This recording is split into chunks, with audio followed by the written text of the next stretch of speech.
This is me and some of my collectibles. I suppose it all started when I was young, born just after the war, when luxuries were hard to get. Never had many toys, never had much at all.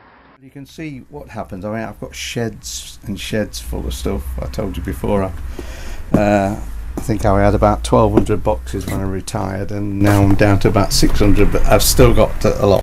And it all started with one little coin, and I found it digging in the back garden when I was a child. I found what I thought was a halfpenny, a halfpenny, and rubbed it, and it was a bit shiny. So I thought, oh, it's a shilling. So we took it to the library, and it was a groat, 1425. How it all started, and I started collecting, and I've collected anything and everything. And I still love it now, and I always will love it. I had a firm called Chester Toy Wholesalers in the 70s and 80s, and we were broken into twice there. And so I got into intruder alarm, ended up doing security until I retired. But while I was going around, I still pop into the local junk shop or the local antique shop when I'm passing by and found my treasures. I love leather suitcases. I've probably got about 50 or 60 of those, and they're all full, mainly with games. Games are my biggest passion. I've got about 6,500 games from about 1820s, 1830s up to present day. I just love it. I love collecting. I love going to antique fairs. I've been on bargain hunt, and I always wear waistcoats or hats or of some kind. So I sort of get noticed a bit, you know.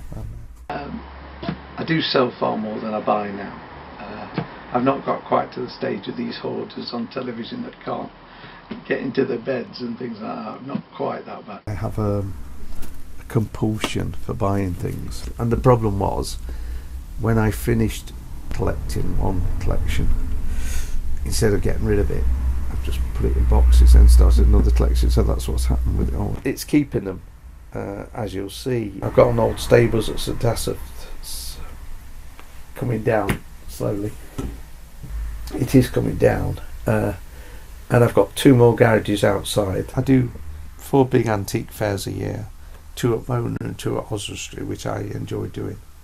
And that's usually when I'm on bargain hunt. I do quizzes that consists of 36 items. 12 items are what is it? 12 items is when you think it was made. 12 items of how much you think it's worth now. Usually ends up the best ones get about half right. The quizzes I do at women's institutes, Rotary clubs, even private dinner parties now I'm asked to do, hotels. I'm almost 70 now and still enjoying it.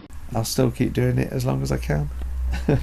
New hips and everything, I'll still keep going.